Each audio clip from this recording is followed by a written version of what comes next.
আসসালামু আলাইকুম, hello everyone, সকলে কেমন আছো? আশা করি সকলে ভালো আছো। Welcome back to my new another blog video. আজকের দিনটা আমার জন্য একেবারেই বিশেষ, কারণ নাতি হয়ে দাদুর বিয়েতে যাওয়া এই যেন সিনেমার একটা গল্প। বাড়ি ভরে গেছে হাসি মজা আর খুশির রঙে, সবাই ব্যস্ত সাজগোজ আর আয়োজন নিয়ে, আর আমি প্রস্তুত দাদুর এই নতুন যাত্রার সাক্ষী হতে। এই আনন্দের মুহূর্তটা আপনাদের সবার সাথে ভাগ করে নিতে চাই। এই ব্লগটা শেষ পর্যন্ত দেখুন আর আনন্দ নিন। বাড়ি থেকে দাদুর শ্বশুর বাড়িতে চলে আসলাম। আসা মাত্রই আমাদের সবাইকে ওয়েলকাম ড্রিঙ্কস দিয়ে দিল। তারপরে আমাদের সবার জন্য নাস্তা চলে আসলো। নাস্তা খেয়ে আমরা এখানে বসেছিলাম।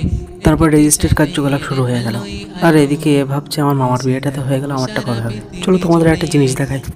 এই ছেলেটা জামাই, আর এই হলো শ্বশুর। জামাই হয়ে শ্বশুরের বিয়ে দিতে এসছে, কতটা ফানি তাই না? আর এদিকে মসজিদের ইমাম সাহেবও চলে আসলো। বিয়ে পড়ানো স্টার্ট হয়ে গেল। বিয়ে পড়া শেষ হতেই মোনাজাত দল সকলে, তারপরে আমিও ধরলাম। মোনাজাত শেষ হতেই দাদুকে এক কামড় খেজুর খাইয়ে দাদিমার কাছে নিয়ে যাচ্ছে। তারপরে এখানে মহানাগা শুরু হয়ে গেল। ওদিকে সবাই মহানাগা করছে, আমরা এদিকে খাওয়ার টেবিলে চলে আসলাম।